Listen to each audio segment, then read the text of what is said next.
कमाल है, ये आदमी इतना बेतहाशा भागता हुआ क्यों जा रहा है? कहीं कुछ गड़बड़ तो नहीं है?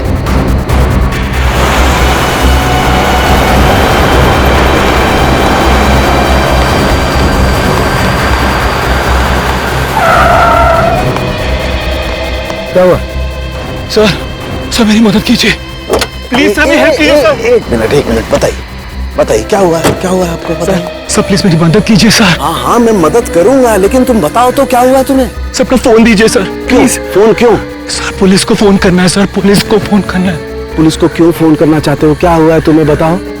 सर ये बताने का टाइम नहीं है सर, प्लीज अपना फोन दीजिए। देखो घबराओ मत, मैं खुद सीआईडी से हूँ, अभी सीआईडी को बुलाता हूँ।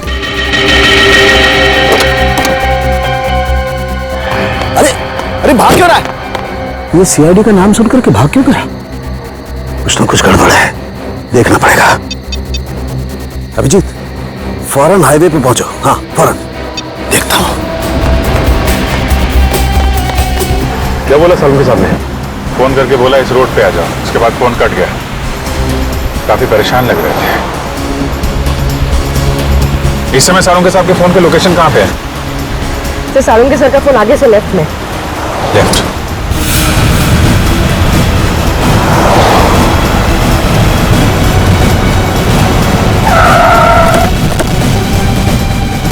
सर सालुंके साहब का मोबाइल ये लोकेशन बता रहा है सर। सालुंके साहब! सालुंके सर, सालुंके साहब अंदर चल के देखते हैं। सालुंके सर, डॉक्टर साहब, सालुंके साहब, Salunke sir, Salunke sir, Salunke sir!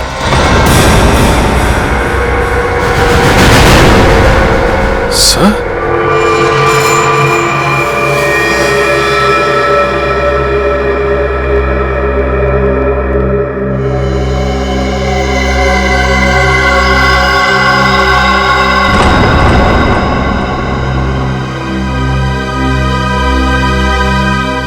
ये तो मर चुका है।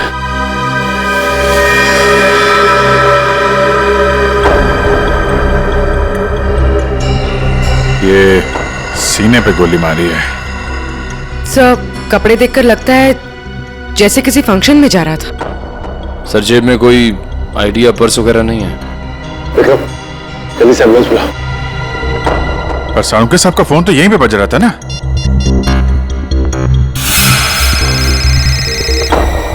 तुम लोग देखो जरा। सर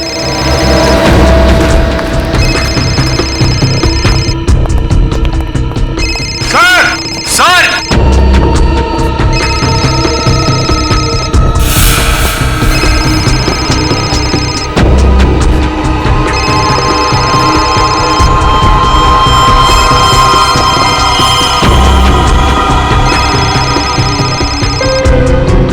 सर सालुंके सर का फोन। फोन ही आया, इसका मतलब सालुंके साहब यहीं कहीं होने चाहिए। सर! डॉक्टर साहब! सर! सालुंके सर! डॉक्टर साहब! Sir!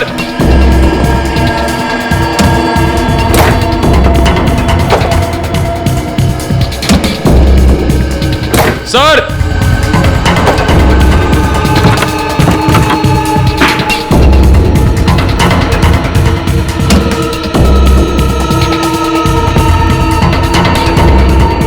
Oh no! Oh my God! जल्दी आओ, संभल के ट्रेन लेके आओ जल्दी।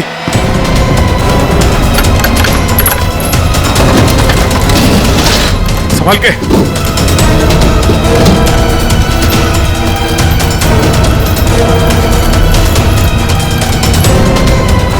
लग गया सर।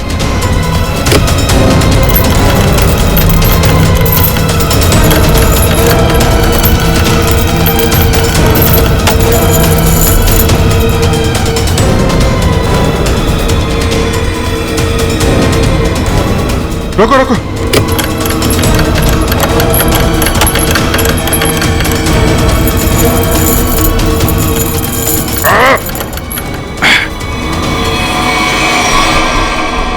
Oh no! जिंदा है सर। निखिल, तारिका को बोलो स्टीम और हीटर वगैरह सब तैयार करें जल्दी। बाहर निकलो।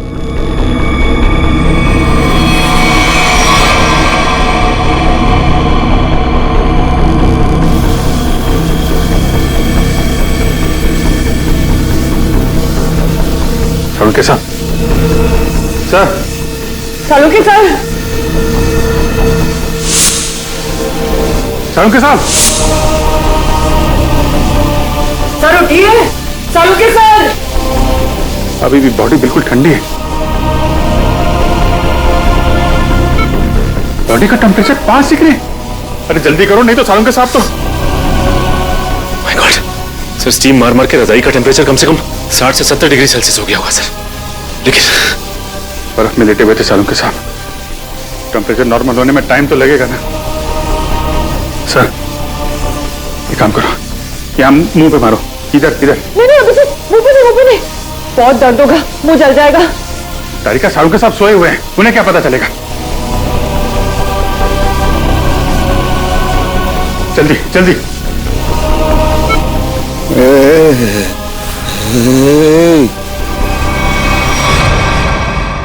सालुंके साहब,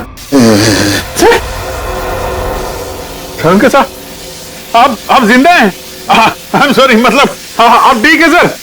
मैं सुनता हूँ, सुना हूँ। हाँ, अगर थोड़ी देर और कर देते तो निकल जाता मैं।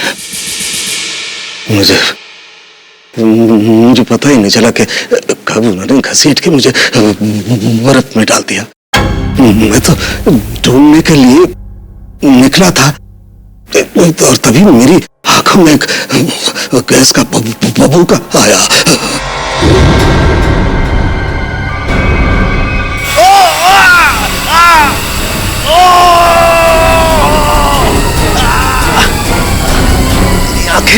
मेरी आंखें। माय गॉड सर, अभी ठीक है आपकी आंखें? सर ये कितनी उंगलियां सर? हैं? मजाक मत करो यार, हाथ कहाँ है तुम्हारा? सर ये आपके आंखों के ऊपर सर, ये कितनी उंगलियां हैं सर? यार तुम्हारी आवाज सुनाई आ रही है, लेकिन अभिजीत आप तो दिखाई नहीं दे रहा यार। मैं कहाँ हूँ अभिजीत? सर आप अपने लैब में हैं सर? सर मैं तारिका सर मैं पूरी। यार तुम लोग कोई दिखाई नहीं दे रहे यार, मुझे कुछ दिखाई नहीं दे रहा है। My god. अभिजीत। हाँ सर, हाँ। मैं जहाँ पड़ा हुआ था वहाँ मेरे आसपास कोई लाश दिखाई दी तुम्हें? हाँ सर, वो लाश यही है सर, एक लड़के की है। अच्छा, उसने काली पैंट और ग्रे कलर की कमीज पहनी है। हाँ वो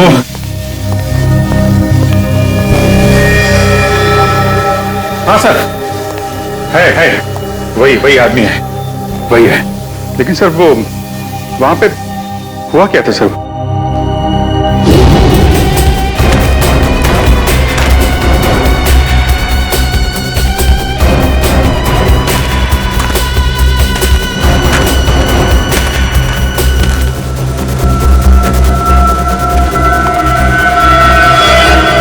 यह आदमी मुझसे मदद मांग रहा था और मुझसे ही छुप रहा है, देखना पड़ेगा।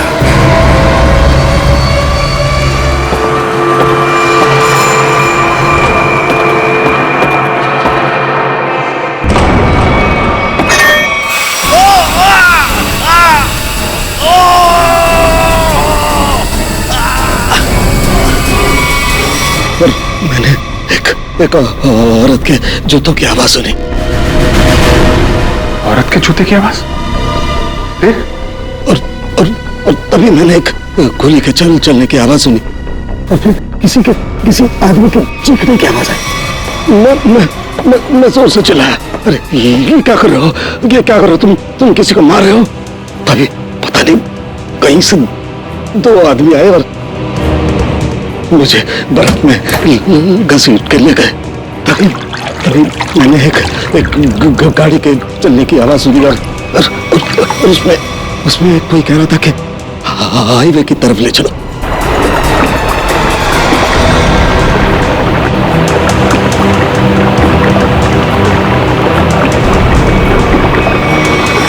सर वो कार कार के बारे में कुछ पता है सर आपको? हाँ, अभिजीत, मैं जब इस फैक्ट्री में गया तो वहाँ दरवाजे पर मैंने नीले रंग की कार देखी थी।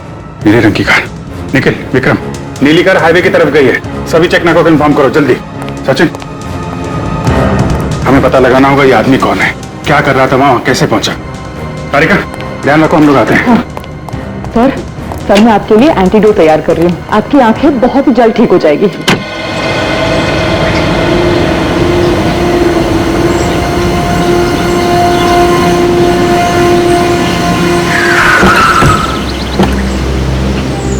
आने के सर, ये रही वो कार जिससे सालों के सामने फैक्ट्री के बाहर देखा था। कुछ मिला इसमें से? नहीं सर, गाड़ी में से कुछ भी नहीं मिला, इससे भाई इस गाड़ी के मालिक का पता चले। ठीक है, गाड़ी के रजिस्ट्रेशन नंबर से पता लगाते हैं किसके नाम पे गाड़ी है। गाड़ी को फॉरेंसिक लैब भेज दो।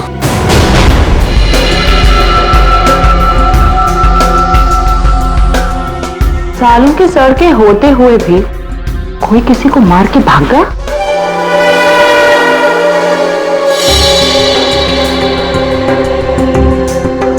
घाव के आसपास कहीं गन पाउडर तो नहीं दिखाई दे रहा है, लेकिन घाव है एकदम शार्प। लगता है 15-20 फीट की दूरी से गोली चलाई गई है। और मारने वाले का निशाना एकदम अचूक है। देखिए जरा, कहीं और गोली का निशान तो नहीं है? एक ही गोली चली है तो दूसरा घाव कहां से आएगा? जी सर, पलटो जरा, कहीं और चोट का निशान तो नहीं है?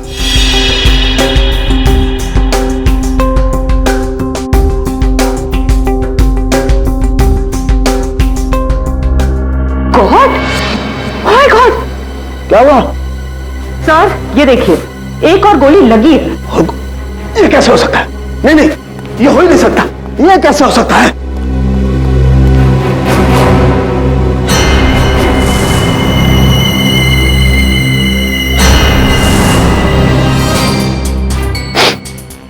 वाकई दूसरा घाव है, 2 गोलियों का घाव।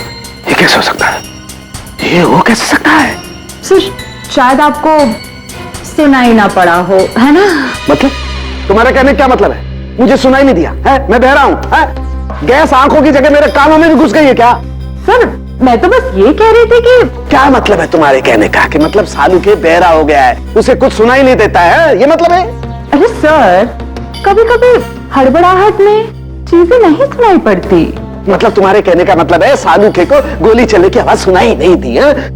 सर घाव तो आपके सामने है। हाँ, वो तो है, लेकिन कैसे हो सकता है? एक मिनट,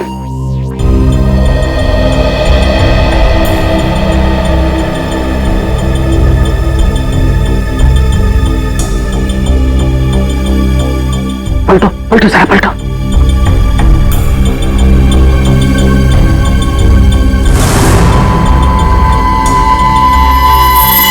सूखा हुआ खून।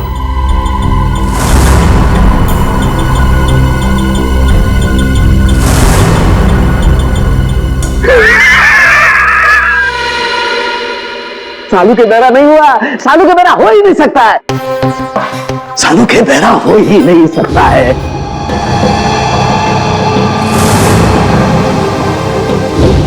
सीधा करो, सीधा करो, इसे सीधा करो।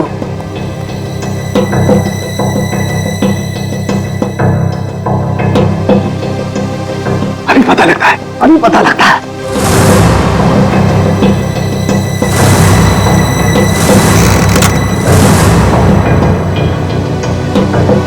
सालू के की खोपड़ी वहां पहुंचती है जहां कोई नहीं पहुंच सकता।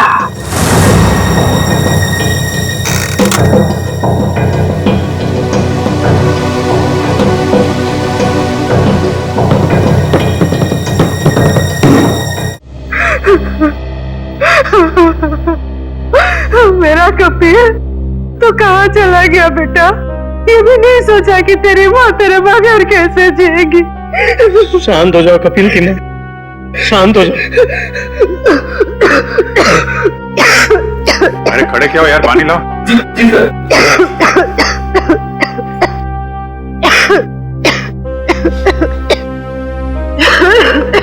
लो पानी पी लो।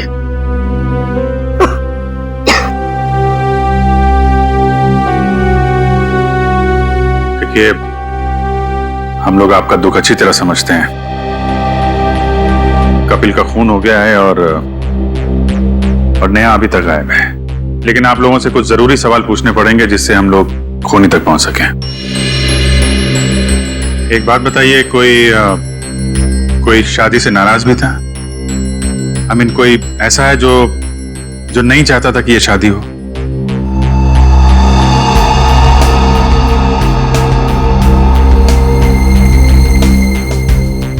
क्या बात है, आप लोग इतने चुप क्यों हैं? सर, पहले हम दोनों परिवार इस शादी के लिए तैयार नहीं थे, इसलिए इन दोनों ने भागकर शादी करने का फैसला किया।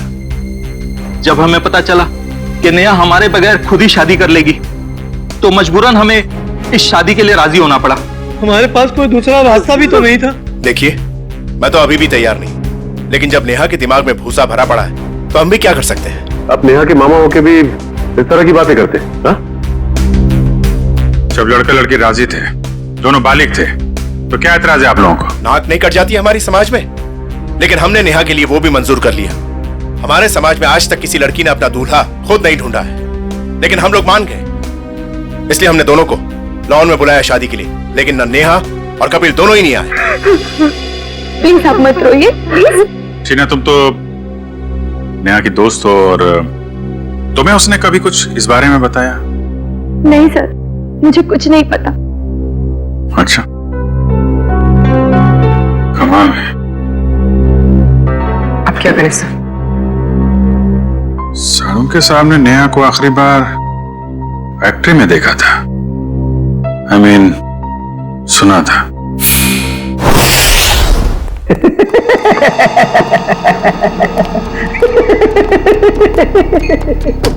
हो ही नहीं सकता है, ऐसा हो ही नहीं। क्या हुआ है? आंखें तो ठीक दिख रही हैं। आंखें तो ठीक है, लगता है दिमाग में तरह से गैस घुस गई है। कब से हंस रहे हैं? यही जब से ये दोनों घाव देखे हैं। 2 गोलियां चली है ना? हाँ हाँ, और दोनों लाश से मिली है?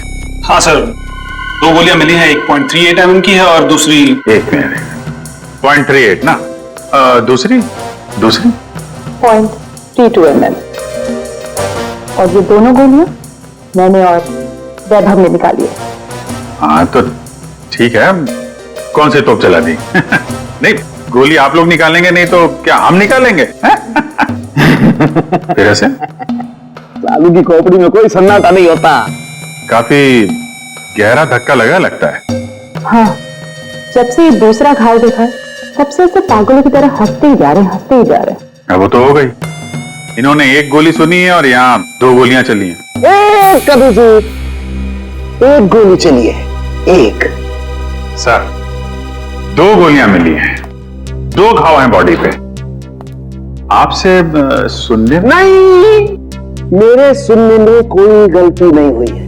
1 गोली चली है, मैंने 1 गोली चलने की आवाज सुनी है, एंड दैट्स इट, बस। अच्छा, तो फिर ये दूसरी गोली? दूसरी गोली 2 घंटे पहले चली है। हैं? अब ये आपको किसने बताया? लाश ने। लाश ने? जी सर, लाशें भी बोलती हैं। सुनने के लिए सालूके के कान चाहिए। क्या चाहिए? सालूके के कान? जी। लेकिन सर, मैं जो देखता हूं उस पर विश्वास करता हूं। अच्छा, तो आओ मैं दिखाता हूं। हाँ, दिखाइए। आओ,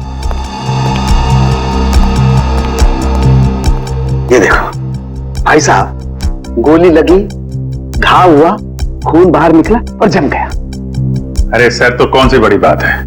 खून बाहर निकलेगा तो जमेगा ही ना। हाँ, लेकिन जमता क्यों है? क्यों? अरे सर, खून जब ऑक्सीजन के कांटेक्ट में आता है तो जम जाता है। अब क्यों हंस रहे हैं? भैया मेरे, ऑक्सीजन तो शरीर के अंदर होता है ना?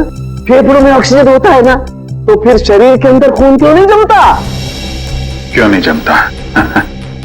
वो क्या? वो जब वो क्या? अरे वो जब, इधर मत देखो, इधर देखो। क्या? बोलो। हो गई ना? हो गई ना? थप।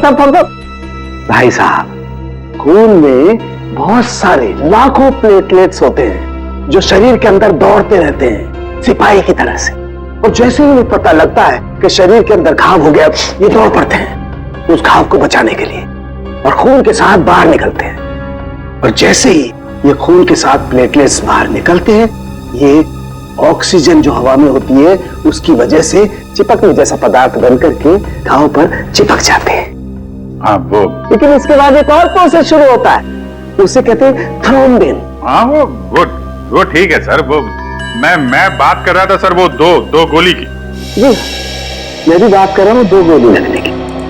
ये जो दोनों घाव इसके शरीर पर है, इनका दोनों का खून मैंने अच्छी तरह से जांच किया है। एक खून बताता है कि वो 2 घंटे पहले निकला है, मतलब वो गोली जो इसकी पीठ में लगी है 2 घंटे पहले ही से लग चुकी थी। और वो गोली जिसकी आवाज मैंने सुनी, वो एक गोली, वो इसे लगी यहां छाती पर, और उसकी वजह से इसकी मौत हो गई। मतलब जब ये आदमी आपसे मिला था तो इसे गोली लगी हुई थी और ये आपसे मदद मांगने की कोशिश कर रहा था। कपिल अपने घर से शादी के कपड़े लेने के लिए टेलर के पास गया। अब टेलर के पास से उसे जाना था शादी के मंडप में, मगर कपिल शादी के मंडप में पहुंचा ही नहीं। वो सीधा गया आइस फैक्ट्री में। क्यों आइस फैक्ट्री में क्यों गया वो? तो सर जो कुछ भी हुआ है टेलर के यहां हुआ है, उसके बाद से उसने अपना रास्ता बदल लिया है। सर, हाँ सर ये वही टेलर है। हमें कपिल के बारे में तुमसे कुछ पूछताछ करनी है। आप कपिल भैया का तो नाम भी मत लीजिए मेरे सामने। क्यों, क्या हुआ? सर मैरिज हॉल जाने के लिए कल मेरा स्कूटर लेकर गए थे, अभी तक वापस नहीं किए मेरा स्कूटर। देखो कपिल का खून हो गया है। क्या कपिल भैया का खून हो गया? हाँ अभिजीत, अगर कपिल इस टेलर का स्कूटर लेकर गया था तो फिर वो स्कूटर भी वहीं कहीं आसपास मिलनी चाहिए ना जहां पर कपिल साळुंखे को मिला था। स्कूटर ढूंढनी पड़ेगी।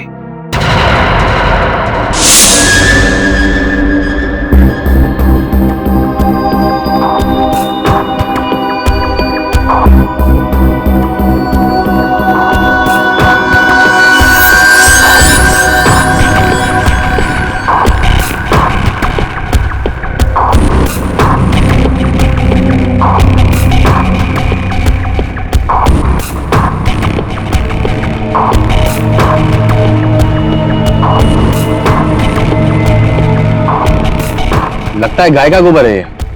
क्यों? भैंस का भी तो सकता है।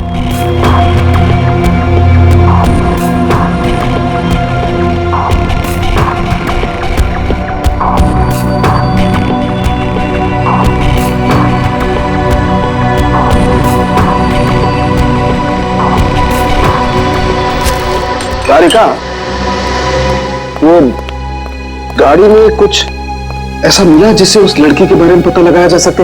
हाँ सर। अच्छा तारिका, ये बाल लड़की के ही है ना? नहीं सचिन, गाड़ी में कोई लड़की थी ही नहीं। क्या? हाँ सर, क्योंकि जो भी बालों के सैंपल्स हमें गाड़ी में से मिले हैं सारे मर्दों के हैं। ऐसा कैसे हो सकता है? अगर नेहा कार में नहीं थी तो फिर नेहा गई कहाँ? कहीं आइस फैक्ट्री में तो नहीं? लेकिन सर उस फैक्ट्री की तलाशी तो हमने ली थी। नहीं, एक बार फिर से देखना होगा। एक चीज और सर, गाड़ी के टायर पे खूब सारा सूखा हुआ गोबर मिला है और जिस तरह से वो उस पे लगा हुआ था, ऐसा लगता है ये गाड़ी काफी समय से एक ऐसी जगह खड़ी है जहां खूब सारा गोबर है। ठीक है, वो पता चल जाएगा। कार के नंबर से ओनर का पता चल जाएगा, ये सभी पता चल जाएगा। पहले हमें नेहा को बचाना है।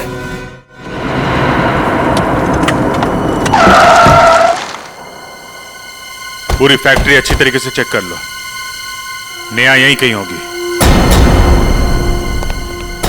उधर देखो।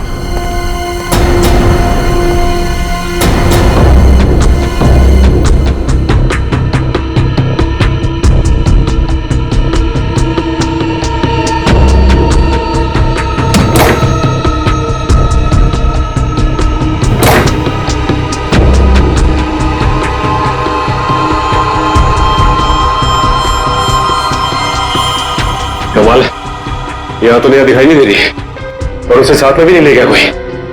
ये नेहा गई कहाँ?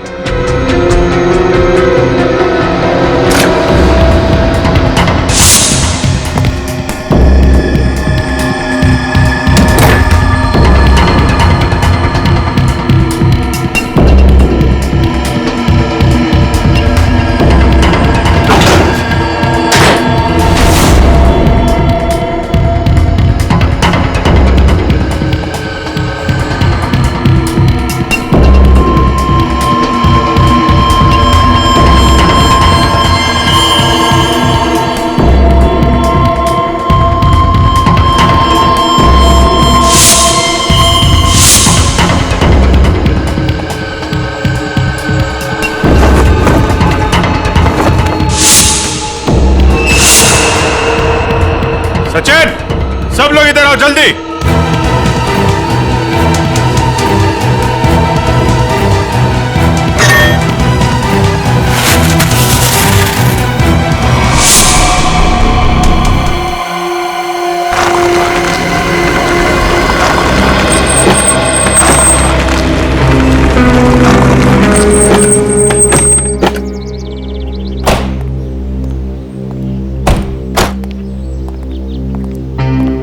ए बिरजू, तू कोई काम सही ढंग से नहीं करता।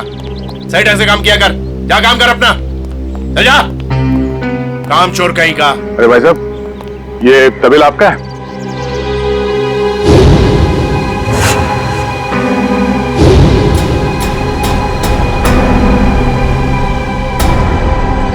सर, आप और यहाँ कपिल और नेहा के खूनी के बारे में आपको पता चला?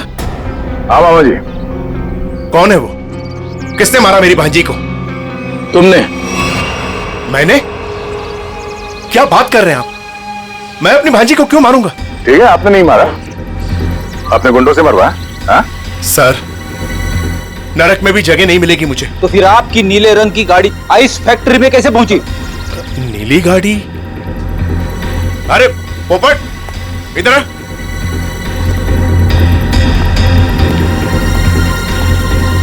हम लोगों के पास में कितनी गाड़ियां हैं? 13 थी, अब 12 रह गई। हाँ सर, मुझे याद आ गया। वो नीले रंग की गाड़ी चोरी हो गई। अच्छा, कब हुई थी चोरी? यही कोई 4-5 दिन पहले। एफआईआर की रिपोर्ट दिखाओ। अरे वो रिपोर्ट देना। एफआईआर रिपोर्ट तो मैंने लिखा ही नहीं। रिपोर्ट नहीं करवाई? ये नाटक बंद कर मामा। तू नहीं मारा है नेहा और कपिल को?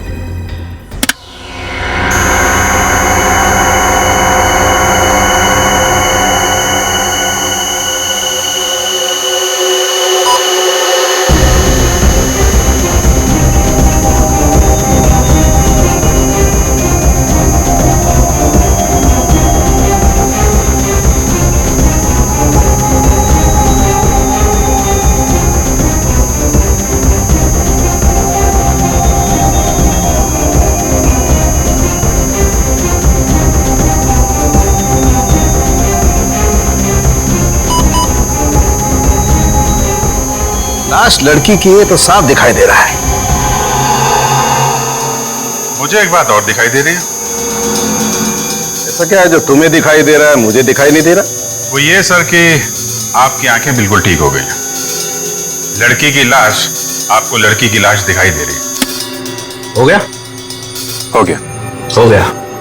अब हो गया तो एक मिनट सर, हटना जरा भाई, प्लीज सर, थोड़ा 1 मिनट जरा संभाल के। लड़की की लाश को मार मत देना। एक मिनट।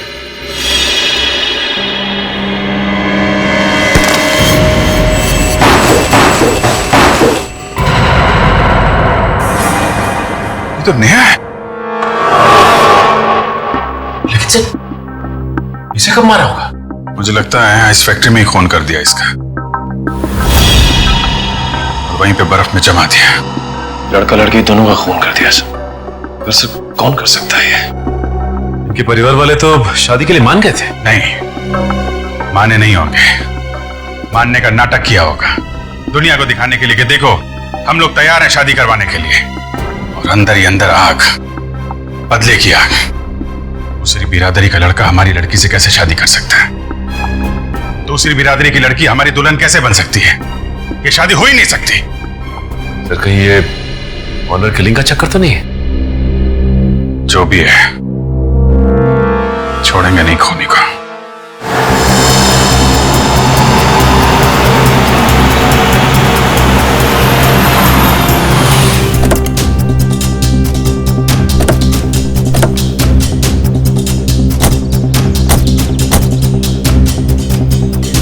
आसपास छान मार।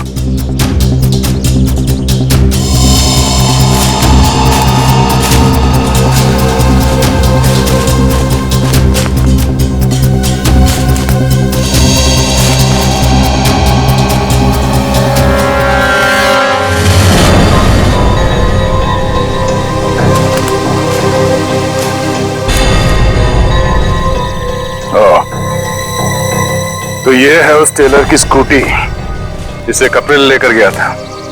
तो देखो इसमें कोई पेपर्स वगैरह है क्या?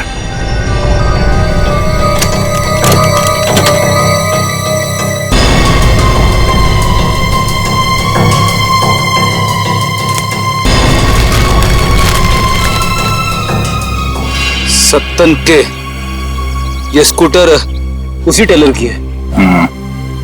एक काम करो, इसे फॉरेंसिक लैब भिजवा दो।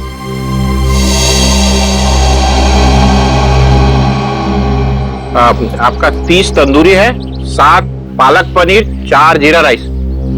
बस बैठिए सर, अभी लगाता हूँ। आइए सर, आइए। भाई साहब, हम लोग सीआईडी से हैं। नमस्कार। आप ये बताइए, कल रात सामने वहां जंक्शन पे आपने गोली चलने की आवाज सुनी थी? गोली चलने की आवाज? नहीं सर, मैंने नहीं सुनी सर। देखिए, याद कीजिए, कल रात को एक आदमी स्कूटर से यहाँ से जा रहा था और उस पर किसी ने गोली चलाई।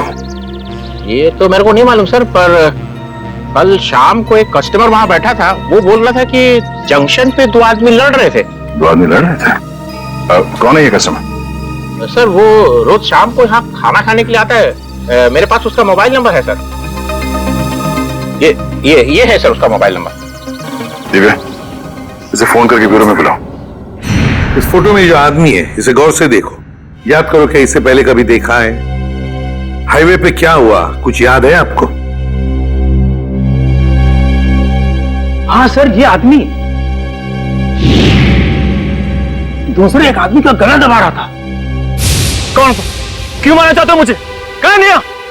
बोलो, मुझे क्यों मारना चाहते हो? और वो अपना गला छुड़ाने की कोशिश कर रहा था, तभी मैं जोर से चिल्लाया और वो दोनों अलग अलग दिशा में भाग गए। वो दूसरा आदमी कौन था, पहचानते उसे? नहीं सर, क्योंकि उसका चेहरा कपड़े से ढका हुआ था। क्या? उसका चेहरा कपड़े से ढका हुआ था? हाँ सर। इसका एक ही मतलब हो सकता है अभिजीत, कि कोई तो था जो जानता था कि कपिल हाईवे से शादी के मंडप की तरफ जाने वाला है। सर, काफी लोग जानते थे। नेहा का परिवार, कपिल का परिवार, सब इंतजार कर रहे थे उसका वहां पे। लेकिन सवाल ये उठता है कि उस आदमी से झगड़ा होने के बाद कपिल शादी के मंडप की तरफ नहीं गया, आइस फैक्ट्री की तरफ गया। क्यों? अभिजीत, ये तो वही आदमी बता सकता है जिसका गला कपिल दबाने की कोशिश कर रहा था। उस आदमी के गले पर जरूर गला दबाने के निशान होंगे।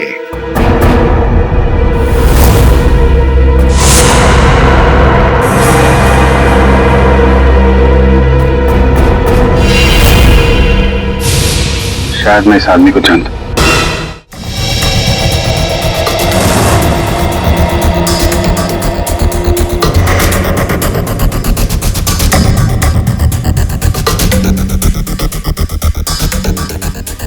शिजू, इधर आ। हाँ सर। ये जरा देखो। क्या बात है? मैं क्यों रहा? साहब, मैंने कुछ नहीं किया साहब। मुझे साहब, मैं सच कर रहा हूँ साहब। मैंने देखा, शर्मा मत। ये देखिए सर,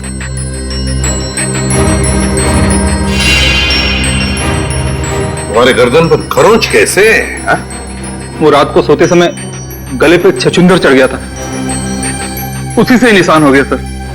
फिर अभिजीत, जरा छछूंदर का पता लगाओ। छछूंदर?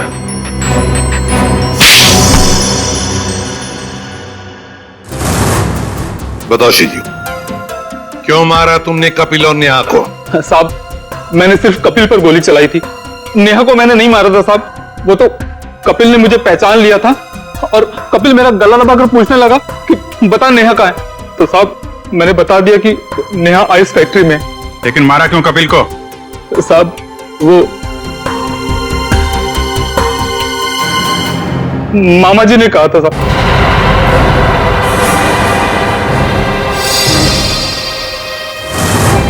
क्या बक रहा है शिजू? मैं ही मिला था तुझे? सर ये झूठ बोल रहा है, मैं ऐसा कर ही नहीं सकता। मामा जी, पोपट ने आपकी भेजी हुई चिट्ठी मुझे दी थी जिसमें लिखा था कि कपिल जंगल वाले चौराहे पर आ रहा है, उसे गोली मार दो और नेहा आइस फैक्ट्री में। सर ये बिल्कुल झूठ बोल रहा है। मेरे बेटे पोपट के हाथों मैंने बिल भेजा था इसे देने के लिए। साहब मैं झूठ नहीं बोल रहा हूँ साहब। ये देखिए साहब, ये चिट्ठी, मैंने इस चिट्ठी को अभी तक संभाल कर रखा है क्योंकि मुझे मामा जी से पैसे लेने थे। कपिल जंगल वाले चौराहे की तरफ आ रहा है, उसे गोली मार दो। नेहा इस फैक्ट्री में है। क्यों मामा जी, ये चिट्ठी आप ही ने लिखी है ना? नहीं सर, मैं क्यों? आप पहले से ही कपिल और नेहा की शादी के खिलाफ थे, तो मरवा दिया उन लोगों को। नहीं सर, मैं इतना निर्दयी नहीं हूं। ए पोपट इधर आ।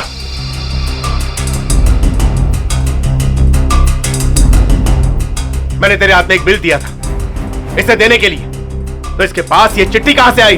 पापा मैंने तो वही दिया था जो आपने मुझे दिया था। पोपट बेटा एक बात बताओ, पापा ने तुम्हें ये चिट्ठी दी थी बराबर है? कहां पर दी थी? हमारे घर में। तुम्हारे घर में? और फिर तुमने ये चिट्ठी सीजू का कब दी, कहां पर दी? इस घर में। इस घर में? तो फिर एक बात बताओ, तुम्हारे घर में और इस घर के बीच तुम कहीं रुके थे? हाँ, गैरेज पर। गैरेज पे? वहां पे क्यों? वो रास्ते में एक आदमी ने मेरी गाड़ी को टक्कर मार दी थी। वो जबरदस्ती मेरी गाड़ी में घुसकर मुझसे लड़ाई करने लगा। अच्छा, कोई बात नहीं बेटा। अभिजीत, कहीं ऐसा तो नहीं कि दूसरे गाड़ी वाले ने चिट्ठी बदल? हो सकता है। फिर क्या हुआ बेटा? फिर मैंने गुस्से में उसके चश्मा तोड़ दिया। गाड़ी क्यों ठोकी? पापा मुझे मारेंगे। गाड़ी क्यों ठोकी? मैंने नहीं मारी है, मैं छोड़ूंगा नहीं। उसे चश्मे के बगैर दिख नहीं रहा था, वो तो ठीक से ड्राइव भी नहीं कर पा रहा होगा। ये बात तुमने हमने पहले क्यों नहीं बताई? पापा कहते हैं जितना पूछा जाए उतना ही जवाब दो, ज्यादा बोलने पे मैं बेवकूफ दिखता हूं। नहीं, तुम बहुत समझदार हो सर। अगर चश्मे के बगैर उस आदमी को नहीं दिख रहा था तो आसपास कहीं चश्मा बनवाया होगा उसने तो। बिल्कुल सही अभिजीत, पता लगाना पड़ेगा जहां पर गाड़ियों की टक्कर हो गई वहां आसपास चश्मे की कितनी दुकानें हैं और उनसे पूछताछ करनी पड़ेगी।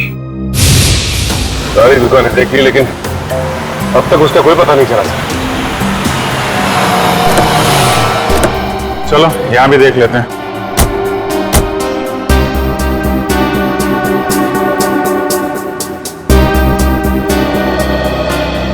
Excuse me. जी कहिए। हम लोग सीआईडी से, आपसे एक आदमी के बारे में पूछताछ करनी है। जी बताइए। कल एक आदमी आया था कि आपके पास अपना चश्मा बनवाने के लिए। उसका चश्मा बुरी तरीके से टूटा हुआ था, जैसे किसी ने मारपीट की हो उसके साथ, और बिना चश्मे के उसे दिखाई भी नहीं दे रहा होगा। सर आया तो था, 2-3 घंटे बैठा फिर चला गया। सर वो किसी पोपट नाम के आदमी को गाली दे रहा था, शायद उसी ने उसका चश्मा तोड़ा। हाँ वही है। उसका नाम पता कुछ है आपके पास? सर नहीं सर, वो हाथों हाथ चश्मा लेकर चला गया। लेकिन हाँ, उसने जो बिल दिया है वो क्रेडिट कार्ड से दिया है। क्रेडिट कार्ड से? फिर तो हमारे हाथ से नहीं बच पाएगा।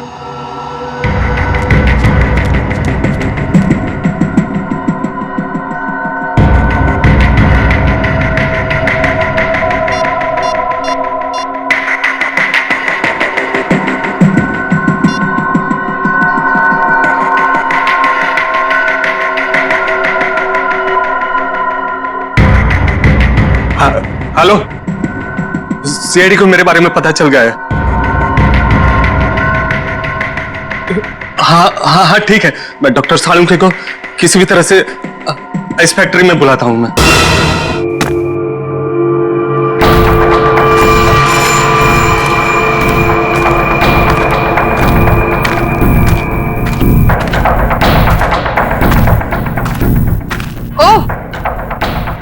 सालों के। लगता है तुम्हारी मौत मेरे ही हाथों लिखी है।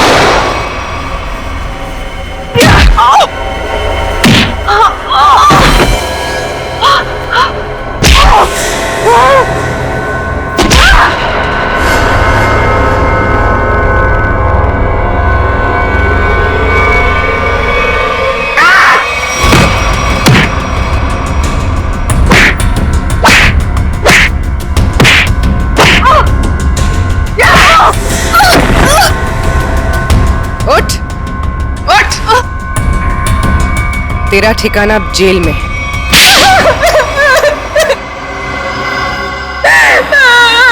क्यों मारा तुमने कपिल और नेहा को?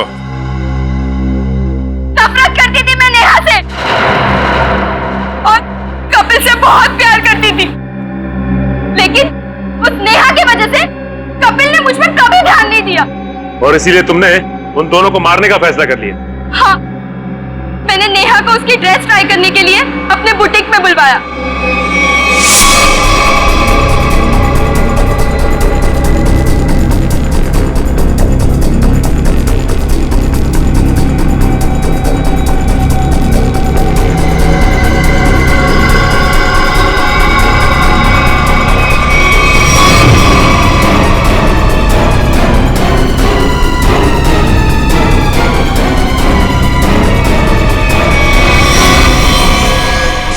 कपिल को मरवाने के लिए मैंने सेजू के साथ प्लान बनाया।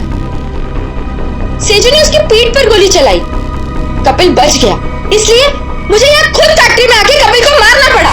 तुमने पोपट के हाथ में बिल के बदले चिट्ठी कैसे बदली? मैंने मेरे आदमी से कहा कि वो पोपट की गाड़ी से जानबूझ के जाके टकराए और मेरे हाथों लिखी हुई चिट्ठी बाहर रख दे और बिल को गायब कर दे। तुमने सोचा सारा शक कपिल और नेहा की फैमिली पे जाएगा, पर सच्चाई कभी चुपती नहीं है शीना। दो खून किए तुमने, एक सीआईडी ऑफिसर को मारने की कोशिश की है। इसकी सजा जरूर मिलेगी तुम्हें, शायद फांसी।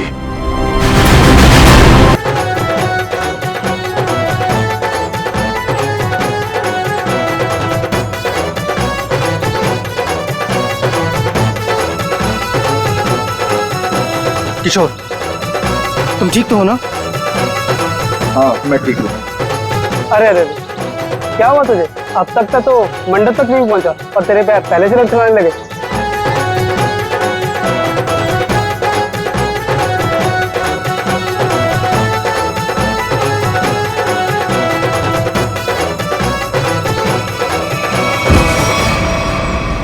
ओ नो, अरे अरे कोई एम्बुलेंस को बुलाओ जल्दी। किशोर उठो, आंखें खोलो। अरे कुछ पानी तो लाओ यार। कोई फायदा नहीं, किशोर मर चुका है।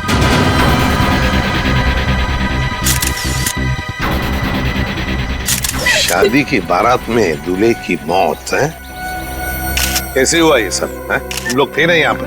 सर, सब कुछ अच्छा भला चल रहा था, लोग नाच गा रहे थे, पता नहीं अचानक से क्या हो गया और किशोर गिर पड़ा।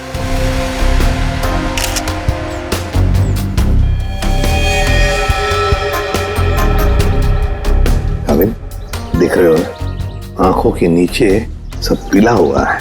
हाँ सर, जहर का मामला लगता है शायद। वही हो सकता है, सारुण के बताएगा कैसा जहर है ये। क्या आप लोगों को किसी पर शक है? किसने किया होगा ये? तो ये सब सिर्फ एक ही आदमी कर सकता है, सिर्फ एक ही आदमी। कौन? मेरे पिता। क्या? मिस्टर प्रतीश कुमार। सिर्फ वही कर सकते हैं। क्या तुम्हारे पिता इस शादी के खिलाफ हैं? जी हाँ, वो नहीं चाहते थे कि हमारी शादी हो, क्योंकि ये उनकी तरह अमीर नहीं था ना। उन्होंने तो हमें धमकी भी दी थी कि अगर हम लोग उनके खिलाफ जाकर शादी करेंगे तो वो इसे मार देंगे। देखो, तुम्हारे पिताजी आए हैं शादी में? वो यहाँ पर नहीं है, लेकिन उन्होंने जरूर किसी को भेजा है मेरे किशोर को मारने के लिए, जरूर किसी को पैसे दिए। वो जो मुजरिम है ना, प्रवीण कोबला, वो पापा का बहुत अच्छा दोस्त है, उसी ने मारा मेरे किशोर को, उसी ने मारा है। सर, किशोर की जान को खतरा था और अदिति मैडम ने इनको सुरक्षा दिलवाई थी, और पिछले 5 दिनों से हम इनकी सुरक्षा कर रहे थे। और उसके बावजूद ये सब हो गया। सर पता नहीं कैसे हो गया ये सब, हमने तो किसी को इनके आसपास भटकने तक नहीं दिया। हाँ, फिर भी लाश तो पड़ी है ना यहाँ पर, किसी को भटकने नहीं दिया। सर, इनमें से किसी ने मारा है मेरे किशोर को। इनमें से कोई मेरे पापा के साथ मिला हुआ है। इन्होंने मारा है। कैसी बदकिस्मत लड़की हूँ मैं। ये उसके खुद के बाप ने उसे शादी के दिन विधवा कर दिया। अदिति, चलो अंदर चलो। किशोर की जान को खतरा था, है ना? तो क्या उसे किसी सुरक्षित जगह पर रखा था? हाँ सर, एक सेफ हाउस में रखा था हमने।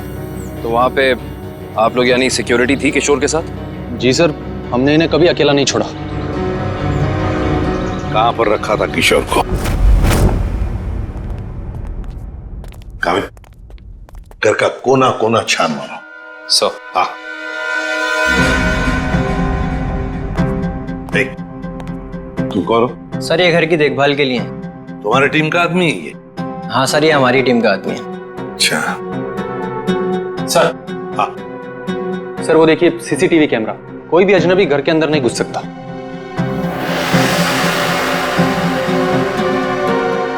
हाँ, मगर कोई तो आता होगा घर में किशोर से मिलने, कोई दोस्त या कोई रिश्तेदार? नहीं सर, सिवाय अदिति जी के और कोई भी नहीं। अच्छा, खाने का डब्बा कौन लेकर आता था? सर, किशोर का खाना अदिति ही लेकर आती थी और चाय वगैरह वो खुद बना लेते थे। मतलब सिर्फ अदिति ही आती थी इस घर में? सर, अंदर चेक कर लिया, इस घर में जबरदस्ती या चोरी छिपे घुसने का कोई सबूत, कोई निशान नहीं मिला है।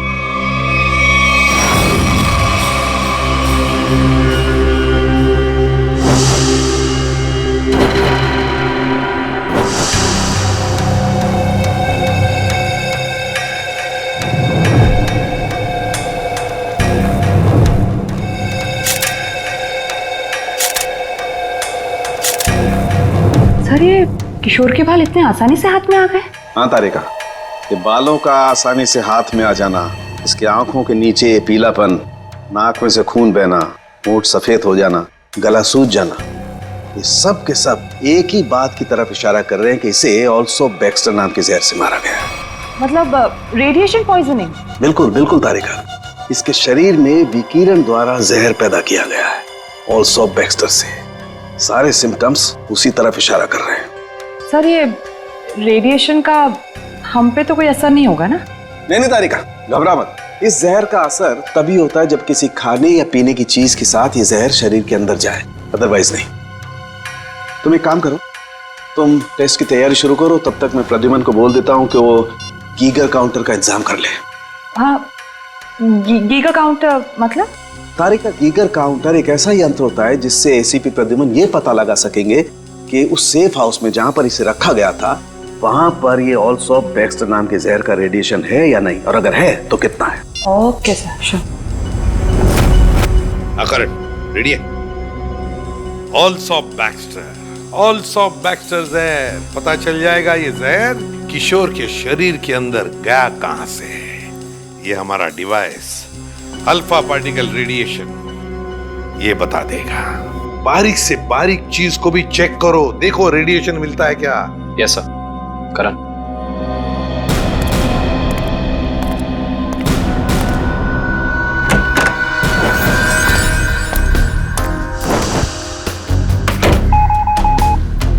एक बात बताओ, क्या किशोर एक ही खाने के डिब्बे में से खाना खाता था, एक ही टिफिन में से? जी सर, एक ही टिफिन से। और ये टिफिन अदिति ही लाती थी? जी सर।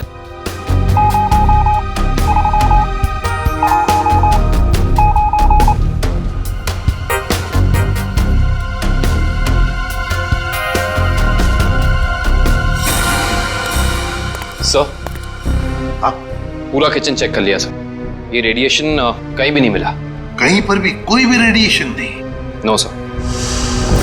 अरे सालुंके साहब, आपने वो क्या यंत्र बताया था आपने? Geiger counter. हाँ, गीगर काउंटर। एसीपी साहब ने पूरे सेफ हाउस में इस्तेमाल किया, उसको अच्छी तरीके से चेक किया, मगर वो रेडिएशन का तो नामो निशान तक नहीं था। अरे ये कैसे हो सकता है? नहीं, ये तो नामुमकिन है, कोई गलती हो गई है इस यंत्र को इस्तेमाल करने में। गलती कैसे हो सकती है सर? सर, कहीं गलती आप मेरा मतलब है कि हो सकता है कि वो जहर मामूली जहर हो। एक बार टेस्ट की रिपोर्ट आ जाने दो सचिन, फिर पता लगेगा कि गलती हमसे नहीं हुई है। हवा में बात नहीं करता डॉक्टर सालू के, यू अंडरस्टैंड दैट? एक्सरे दिखाओ इन्हें। एक मिनट, एक्सरे दिखाओ।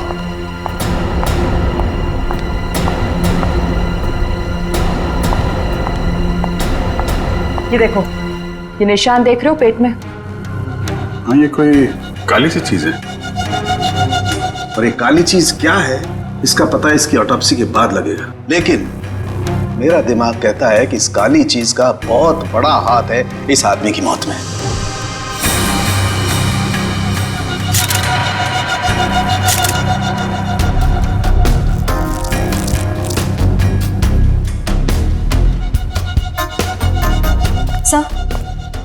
सर ये देखिए, ये बॉटल अंदर बेडरूम में टेबल के नीचे छुपा कर रखी गई थी। है क्या इस बॉटल में?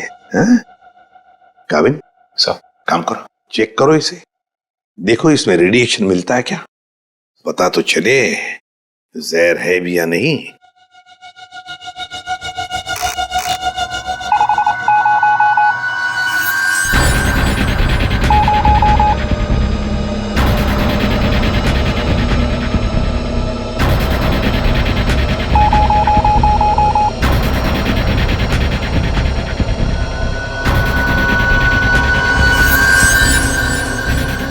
अगर इसमें रेडिएशन नहीं है तो इसका मतलब है ये वो जहर ऑल्सो बैक्स्टर नहीं है।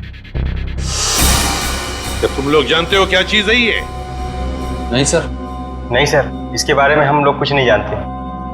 काविन, काम करो, शादी में जितने भी लोग आए थे, जितने भी लोग, उन सब से पूछताछ करो, एक एक करके पूछताछ करो अच्छी तरह से, यहां तक कि आदिति से भी पूछताछ करो। बचे आदिति के पिता प्रतीश कुमार।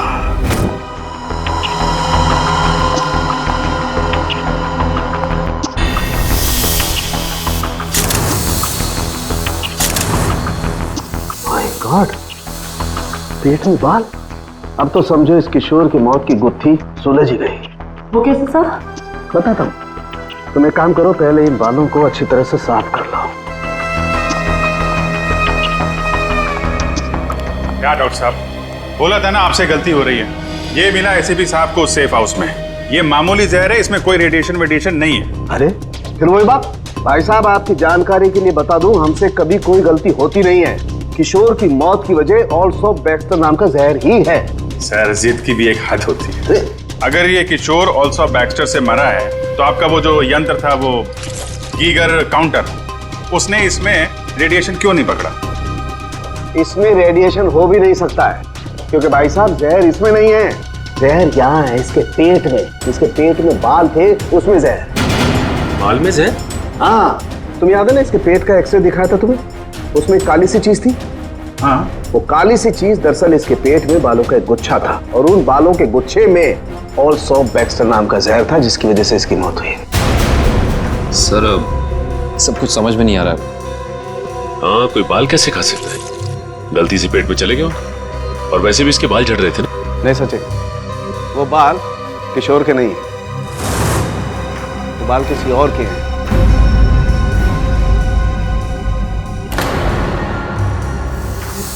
और उन बाल में ऑल्सो बैक्स्टर नाम का जहर था, जिसकी वजह से इसकी मौत हुई है। मैं बताता हूं, देखो। सारिका, वो बाल लाना जरा। सब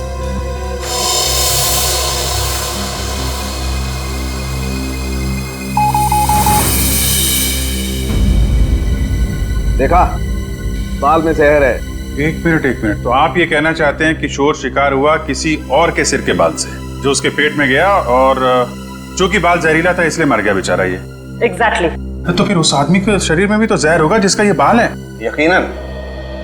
माय गॉड। अच्छा, ये बाल इसके पेट में कब गया, कितने दिन पहले?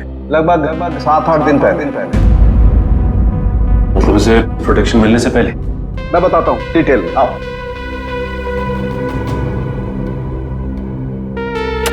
ये देखो,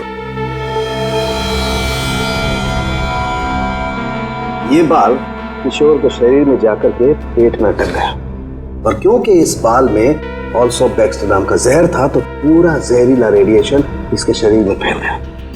इस बेचारे को पता भी नहीं चला कि मौत इसके करीब आकर के दस्तक दे चुकी है। मतलब किशोर की मौत एक हादसा है? असली खूनी तो वो है जिसने उस आदमी को मारने की कोशिश की है जिसका ये बाल है। पता नहीं बेचारा जिंदा भी होगा कि मर गया। सर एक बात तो तय है कि ये कोई किशोर के आसपास वाला ही है, क्योंकि किशोर के खाने में किसी और का बाल कैसे आ सकता है? ये हो सकता है कि वो बाहर खाना खाने गया हो किसी रेस्टोरेंट में और वहाँ के शेफ या कुक का बाल उसके खाने में गिर गया और गलती से इस किशोर ने खा लिया। होने को तो कुछ भी हो सकता है। इस बाल से कुछ और पता चल सकता है? अभिजीत, ये बाल किसी आदमी का है और ये देखो इस बाल में पिगमेंटेशन काफी कम है। पिगमेंटेशन जिससे बाल काले रहते हैं। एग्जैक्टली। मुझे लगता है इस आदमी की उम्र 40 से 45 साल की होगी। देखो इस बाल की जड़ें सफेद हैं। अरे डॉक्टर साहब, जो इसके पेट से बाल निकले हैं वो तो सारे काले हैं। हेयर डाई का मतलब समझते हो ना, उसी का कमाल। ओह अच्छा सर, ये ऑल्सो बैक्स्टर, ये तो बहुत ही खतरनाक जहर है, तो आसानी से तो मिलता नहीं होगा। बिल्कुल नहीं मिलता। अभिजीत एक काम करो, पता लगाओ कि हाल ही में किसी एटॉमिक लैब से ये जहर चुराया तो नहीं गया। अगर ये पता लग गया दोस्त, हम खूनी तक पहुंच जाएंगे। करेक्ट। सर इस बॉटल में तो जहर ही है, पर एक बात समझ में नहीं आ रही कि कोई अपनी पसंद की लड़की से शादी करने से पहले खुद की जान क्यों लेगा?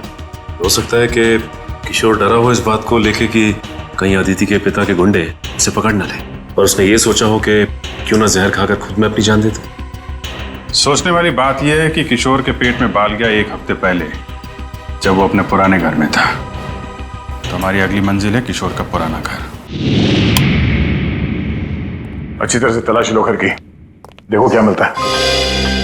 सर, किशोर और अदिति के प्यार ने एक बार फिर से साबित कर दिया कि सच्चा प्यार जात पात या अमीरी गरीबी जैसी चीजों को अपने आगे टिकने नहीं देता। पर अफसोस, उनकी ये प्रेम कहानी उसी दिन खत्म हुई जब वो हमेशा के लिए एक होने वाले थे। सर किशोर के दोस्त ने बताया है कि हाल फिलहाल में ही वो दिवालिया हुआ है और तभी से उसकी हालत ऐसी तंग हो गई। बस सवाल ये उठता है कि किशोर के पेट में वो जहरीला बाल गया कहां से?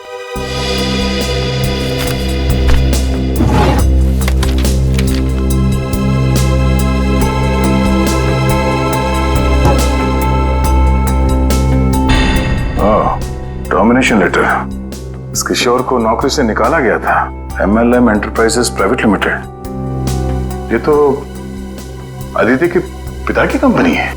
Sir sir. हाँ बेटी, बासी खाना है। एक मिनट।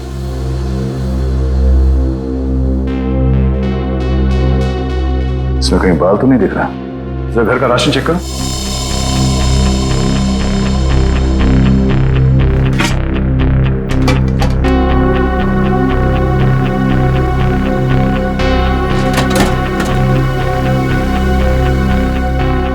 नहीं सर, इस घर में जरा सा भी राशन नहीं है कहीं भी। नो, इसका मतलब ये खाना यहां नहीं पका है, बाहर से आया है।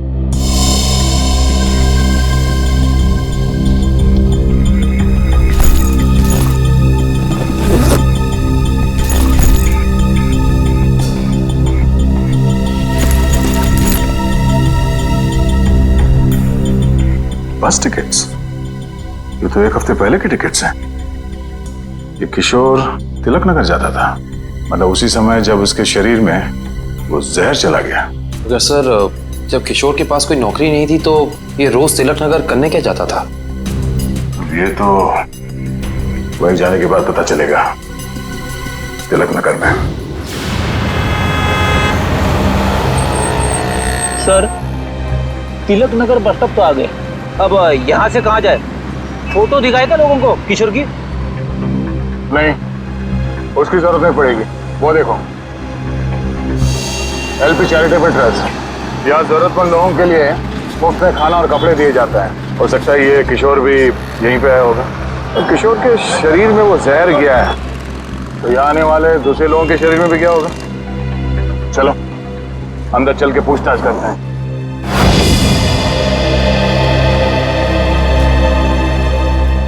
एक्सक्यूज मी, हम लोग CID से यह मैनेजर कौन है? जी मैं ही हूँ सर, अविनाश। पर यहाँ पे सीआईडी का क्या काम? इसे पहचानते हैं आप? किशोर नाम है इसका। सर ये तो अक्सर आता था यहाँ खाना खाने, और कुछ दिन से नहीं आ रहा। सर इसे क्या हुआ? किसी ने इसका खून कर दिया। क्या? खून? और आपको ये बात जान के धक्का लगेगा कि इसकी मौत की वजह आपके यहाँ खाए खाने से जुड़ी हुई है। जी क्या मतलब? हमें इसके पेट के अंदर से बाल मिला है जो शायद खाने के जरिए इसके पेट में गया है, और उस बाल में जहर था। अल्सूफ बेक्स्टर नाम का बहुत ही खतरनाक जहर। सर क्या कह रहे हैं आप?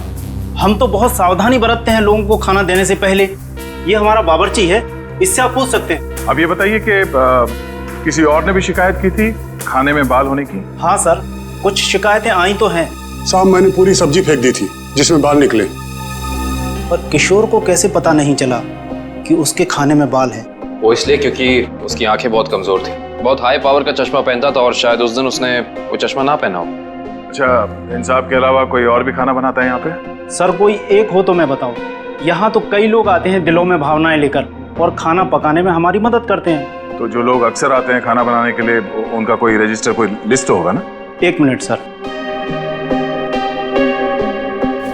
एक मिनट। जी सर।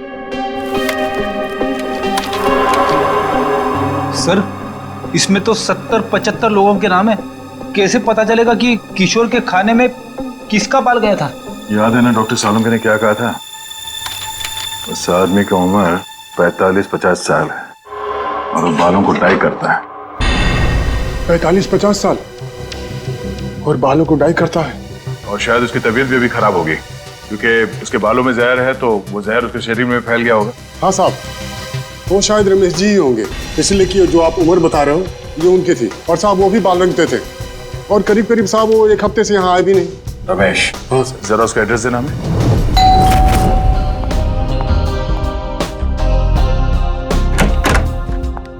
मैंने पहचाना नहीं आपको। Excuse me. हम लोग सीआईडी से। सीआईडी? सीआईडी का क्या काम मेरे घर पे? पार्टी चल रही है जी। हमें आपके पति रमेश जी से मिलना है, बुलाइए जरा उन्हें।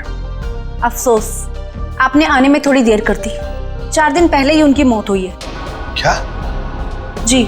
रमेश की मौत हो गई? कैसे? एक रोड एक्सीडेंट में। Road accident?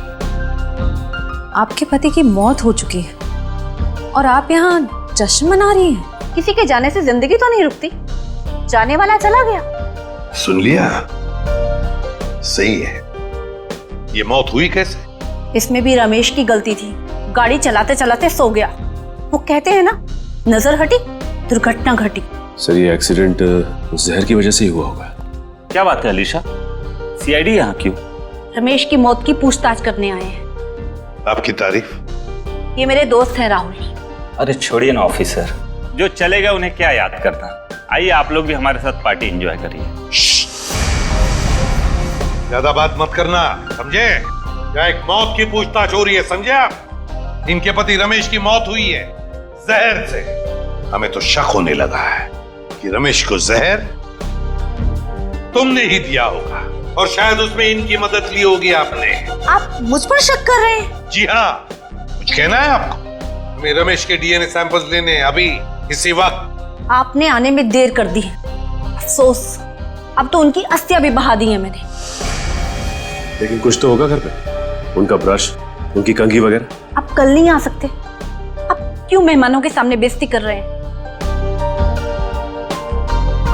देखो मैडम, अगर हमने तुम्हारे घर की जबरदस्ती तलाशी ली और तुम्हें अपने साथ ब्यूरो ले गए तो तुम्हारी दुगनी बेइज्जती होगी। जी आइए।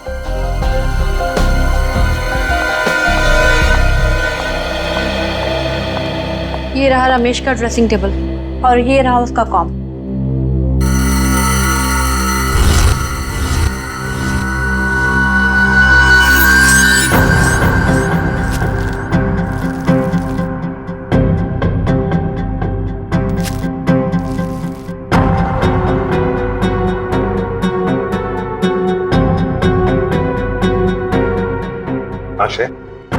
सर हेयर ब्रश मिला है, इस पे कुछ बाल भी है।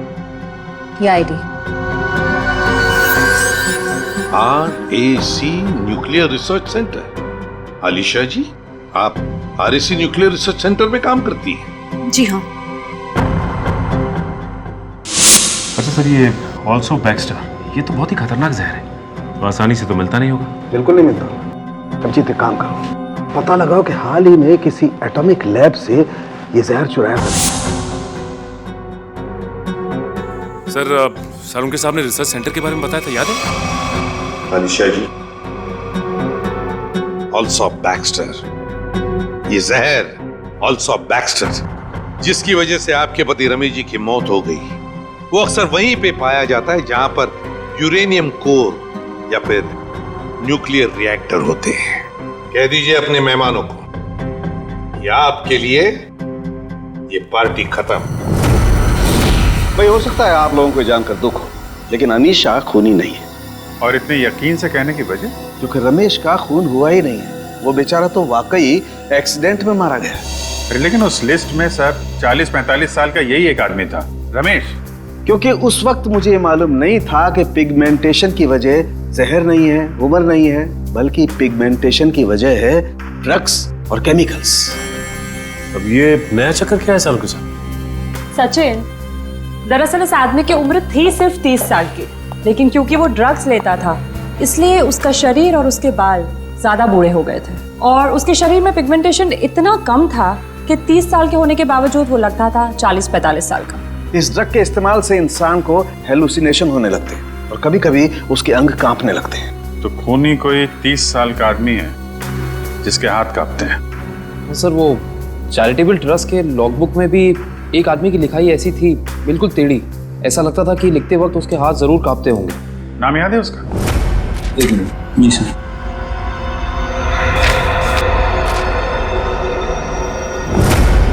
हाँ सर, निशांत कुमार।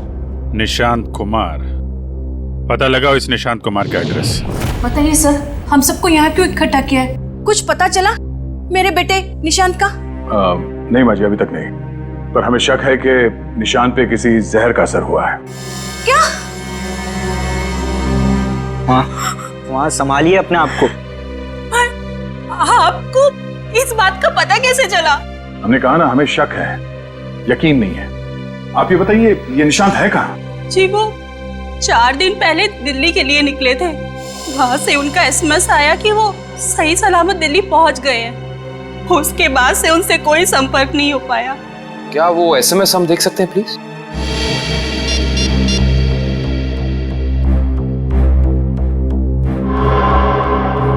अच्छा, आपने उस होटल में पता करने की कोशिश की जहाँ पे निशांत ठहरने वाला था? हाँ, मगर होटल वालों ने तो कहा वो वहाँ आए ही नहीं।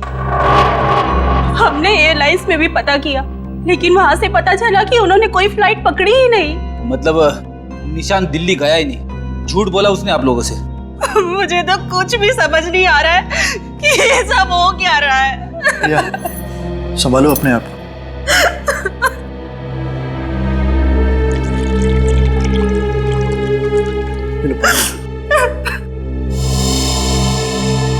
आप निशांत की सेक्रेटरी है ना?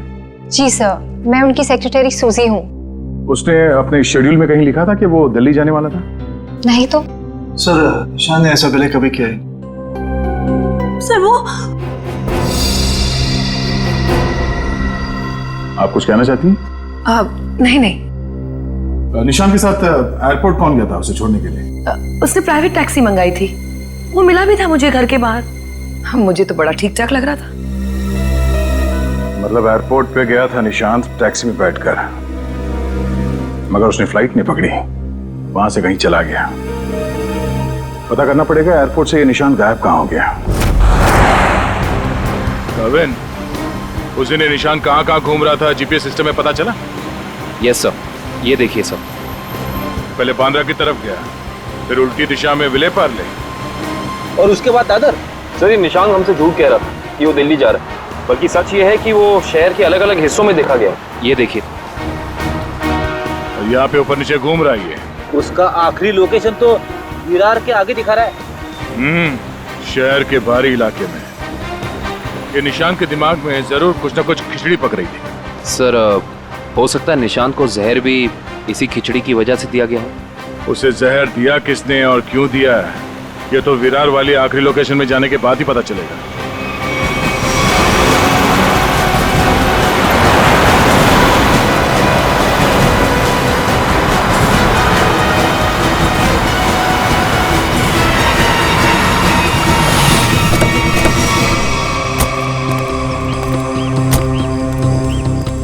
ये है वो जगह जहां आखिरी बार निशान के मोबाइल ने जीपीएस नेटवर्क पकड़ा था। अजीब बात है ना सर, कोई भला अपनी फ्लाइट मिस करके ऐसी जगह पे क्यों आएगा?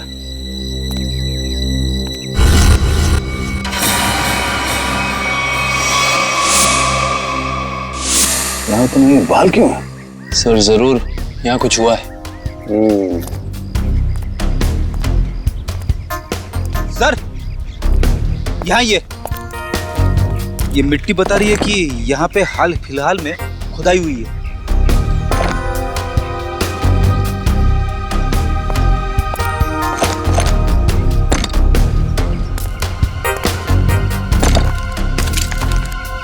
सारी जगहों को खोदो जल्दी।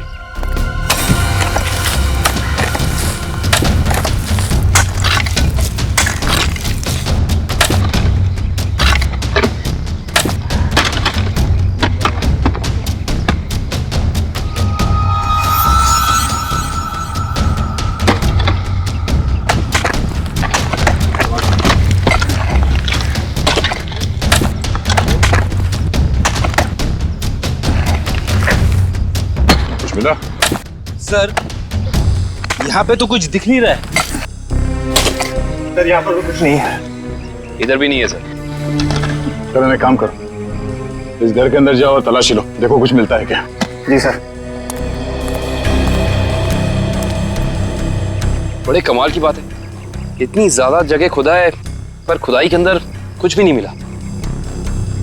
ये भी तो हो सकता है कि खुदाई कुछ निकालने के लिए नहीं बल्कि जो पहले दफनाया गया था उसे निकालने के लिए खोदा गया।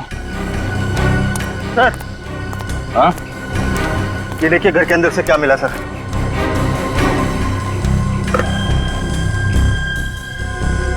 तो इसका मतलब है ये निशांत अपने नशे की बुरी लत को यहाँ पे आके पूरा करता था। और सर 2 ग्लासेस हैं, इसका मतलब इस निशांत के साथ जरूर कोई दूसरा आदमी भी था।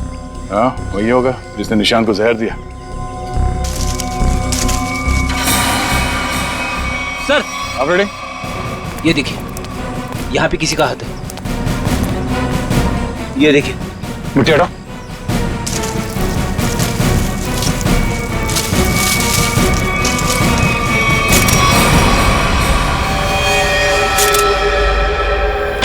सर पता चल गया है कि निशांत शहर में यहाँ वहाँ क्यों घूम रहा था, ड्रग्स की तलाश में। रेचू ने बताया कि ड्रग्स की तलाश में वो सभी डीलर से जाके मिला इस इलाके के। और वो जहर एल्सॉप बैक्स्टर, वो कहाँ से चोरी हुआ, कुछ पता चला? यस सर, अगेस्ट्योर इलाके के एक रिसर्च लैब से। हाँ मगर ये चोरी क्यों हुई और किसने की ये अभी तक पता नहीं चल पाया सर। डॉक्टर साहब ये निशांत ये कितने दिन पहले मरा है? 4 दिन हो गए इसकी मौत को। 4 दिन पहले? अब ये क्या बात कर रहे हैं सर आप? 3 दिन पहले इस आदमी ने SMS भेजा अपनी वाइफ को। सोचना भी मत अभिजीत कि हम लोगों से गलती हुई है। बॉस इसकी लाश पर से मुझे कीड़े मिले, वो कीड़े जो इंसान के मरने के बाद उसके शरीर पर पाए जाते हैं, जिन्हें मैगट्स कहते हैं। और इन कीड़ों ने लाश के ऊपर जो अंडे दिए हैं वो 4 दिन पुराने हैं। इसका मतलब बात साफ है, इसकी मौत को 4 दिन हो चुके हैं। मतलब निशांत ने अपनी पत्नी को SMS नहीं भेजा, किसी और ने भेजा है, शायद उसके खूनी ने। लेकिन खूनी ने ऐसा किया क्यों होगा? ताकि ये लोग पुलिस में इसके गायब होने की रिपोर्ट न लिखाएं और उसे थोड़ा और वक्त मिल जाए वो चीज ढूंढने के लिए जिसकी वजह से वो सारे गड्ढे खोद रहा था। एक बात और अभिजीत, उस आदमी की निशांत के साथ मरने से पहले हाथापाई हुई है। ये देखो इसकी गर्दन पर यहाँ दाईं तरफ कुछ खरोंच के निशान है और यहाँ बाईं तरफ ये चोट के निशान है। मतलब उस आदमी ने अपने दाहिने हाथ से इसकी गर्दन को दबोचा और बाएं हाथ से इस पर वार किया यहाँ पर, क्योंकि सिर्फ यहीं पर वार के निशान है और कहीं पर नहीं। सर इसका मतलब तो साफ है कि इस पे हमला करने वाला कोई लेफ्ट हैंडर है, कोई खब्बू। तो इस केस में कोई ऐसा है जो खब्बू है।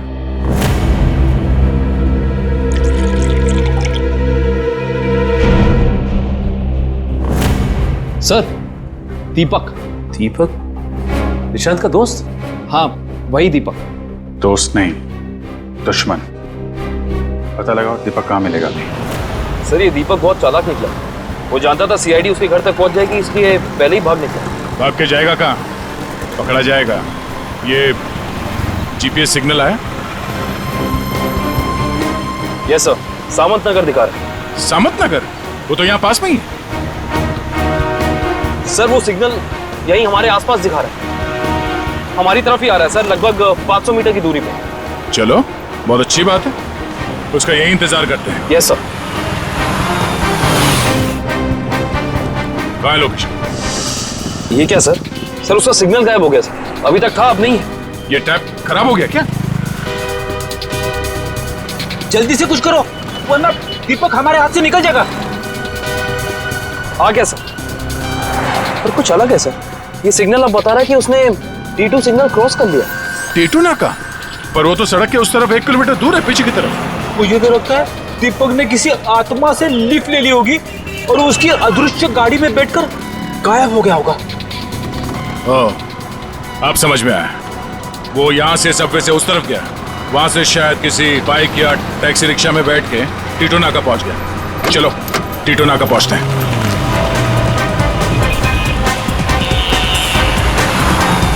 वो हमारे आसपास ही है सर। कहाँ है? दिख तो नहीं रहा। आ रहा है।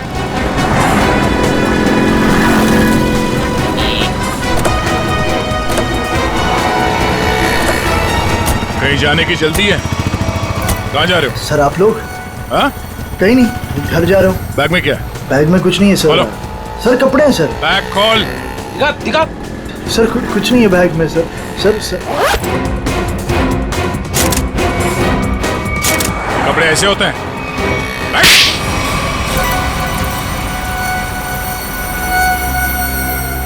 सर निशांत और मैं दोस्त थे सर, हम लोग साथ मिलकर सारे काम करते थे, साथ मिलकर हम लोग ड्रग्स का नशा भी करते थे। तो एक दिन ऐसे ही शराब के नशे में आकर हमारे ड्रग डीलर ने हमें बताया कि उसने हाल ही में कोई करोड़ों रुपए की डील साइन की और 2 दिन के बाद पता चला कि वो अरेस्ट हो गया। तो तुम दोनों ने प्लान बनाया कि कैसे वो करोड़ों रुपए तुम्हारे हो जाए, क्यों? हाँ, हम लोग उस ड्रग डीलर के अड्डे पे गए और पैसे मिल भी गए थे सर हमें, लेकिन निशांत की नीयत बदल गई। वो सारा पैसा अकेले हड़पना चाहता था। फिर? और मुझे बिना बताए उसने जहाँ हम लोगों ने पैसा छुपाया था वहाँ से पैसा निकाल भी लिया। और मुझे पता था सर ये सब वो सेक्रेटरी सूजी के साथ भागने के लिए कर, और इस बातों पर हमारा बहुत बड़ा झगड़ा भी हुआ सर। बता मेरे पैसे कहाँ पर? दीपक मेरी बात तो सुनो। देख मैं तुझे बोल रहा हूँ, मुझे तेरी कोई बात नहीं सुननी है, मुझे सिर्फ इतना बता मेरे पैसे कहाँ पर है। तू ऐसे नहीं मानेगा, नहीं मानेगा तू ऐसे। अब बताता है तू एक और, बताएगा कि नहीं बताए? नहीं बता दे मेरे पैसे कहाँ पर है। निशांत, निशांत, निशांत। मैंने सर उसको जानबूझकर नहीं मारा है सर, मैंने जानबूझकर नहीं मारा। मैं उसको सिर्फ पूछ रहा था मुझे बता दे पैसे कहाँ पर है, बता दे मुझे पैसे कहाँ पर। गलती से मौत हुई है सर उसकी, मैंने उसको नहीं, मैं खूनी नहीं हूँ सर, मैंने किसी को नहीं मारा सर। बकवास मत कर, खून खून होता है, जानबूझ के किया जाए या फिर गलती से हो। फिर तुमने निशांत के फोन से प्रिया को एसएमएस किया ताकि तुम्हें और टाइम मिले पैसे ढूंढने में? हाँ, मैंने निशांत की लाश को दफना दिया और आसपास पैसे ढूंढने की कोशिश भी की, और जब मुझे पैसे मिल गए मैंने सोचा कि मैं नई जिंदगी शुरू करूंगा। नई जिंदगी शुरू करेगा तू? शुरू करेगा, मगर जेल में।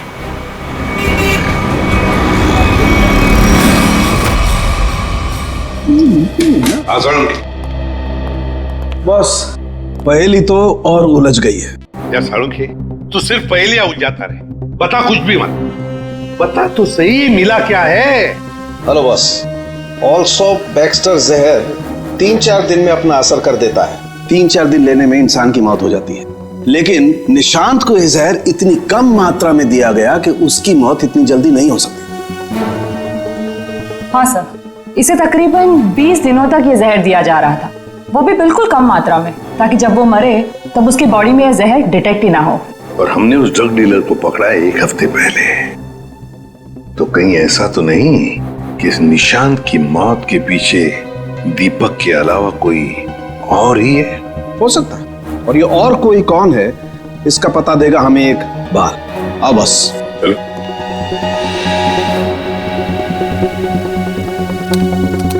बस इंसान का बाल हर महीने तकरीबन 1.5 सेंटीमीटर बढ़ता है।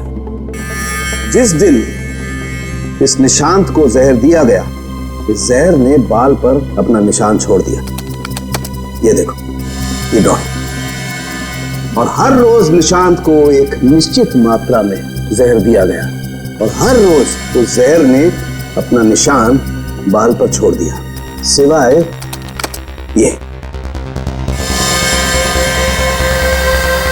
23 तारीख और 24 तारीख। हाँ, और 25 से फिर से देना शुरू कर दिया।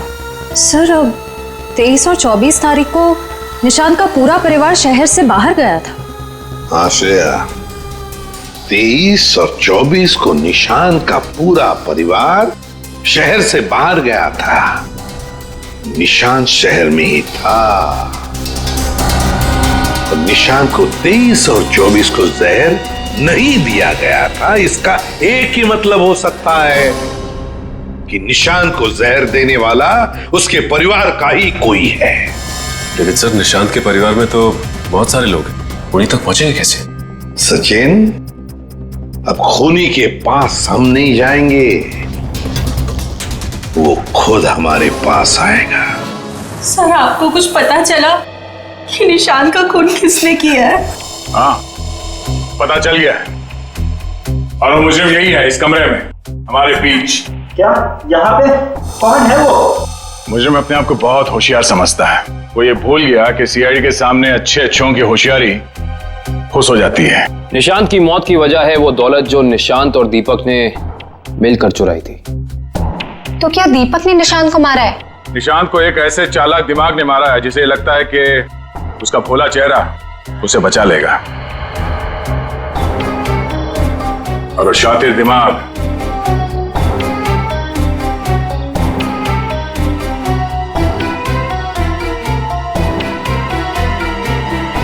तुम हो। ये क्या कह रहे हैं आप? मैंने किसी का खून नहीं किया है। झूठ मत बोलो। अब ये भी जानते हैं कि तुमने वो जहर कहां से चुराया। अपना ड्रामा बंद कीजिए सूजी जी।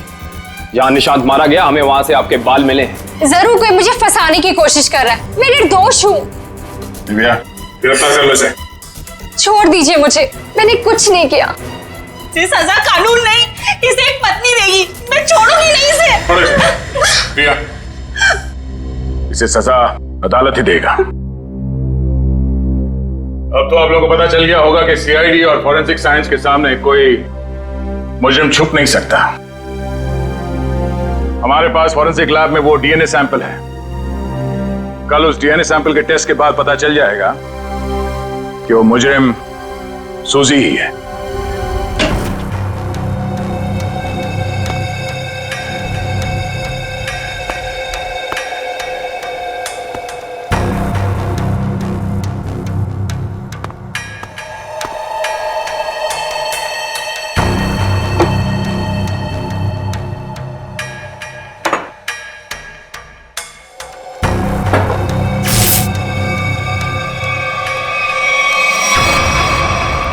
फोरेंसिक लैब ढूंढने में कोई दिक्कत तो नहीं आई?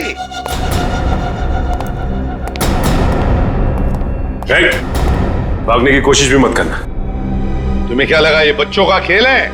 हमें पहले से ही पता था कि सबूत चुराने के लिए तुम जरूर आओगे, और आ गए। लेकिन एक बात तुम्हें पता नहीं कि सबूत कोई था ही नहीं।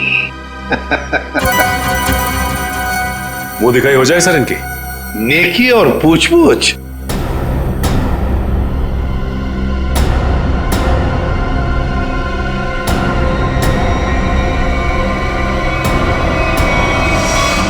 उससे प्राइवेट टैक्सी मंगाई थी, वो मिला भी था मुझे घर के बाहर।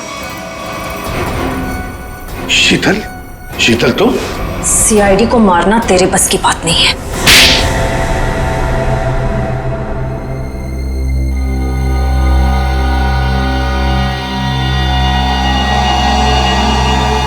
मैंने जो कुछ भी किया मेरी बेटी की मौत का बदला लेने के लिए किया। निशांत? निशांत को क्यों मारा? क्या तुम्हारी बेटी की मौत में निशांत का हाथ था? हाँ, उसे ड्रग्स की लत लग गई थी। 2 साल पहले वो ओवरडोज से उसकी मौत हो गई थी। मुझे वही ड्रग्स निशांत के घर से मिली। तो तुम अच्छी तरह से समझ गई थी कि तुम्हारी बेटी को ड्रग्स की लत में डालने वाला कोई और नहीं बल्कि निशांत है। हाँ, आज वो अगर जिंदा होती ना तो बिल्कुल तुम्हारी उम्र की होती, उसकी भी शादी हो रही होती, जिंदगी में कुछ करके वो भी कुछ बन रही होती। निशांत ने ऐसा कुछ नहीं होने दिया, सब बर्बाद कर दिया निशांत ने, सब बर्बाद कर दिया। फिर मैंने सोच लिया कि मैं निशांत को मार डालूंगी और मैंने उसे आहिस्ता आहिस्ता वो पॉइजन देना शुरू कर दिया। मैंने कहीं पढ़ा था कि ये स्लो पॉइजन इतनी आसानी से शरीर में मिलता नहीं है। जहर पाया कैसे तुमने, कहां से चुराया? मैंने उस लेबोरेटरी के असिस्टेंट से पहले दोस्ती कर ली, उसके बाद पैसों का लालच देकर खरीद लिया।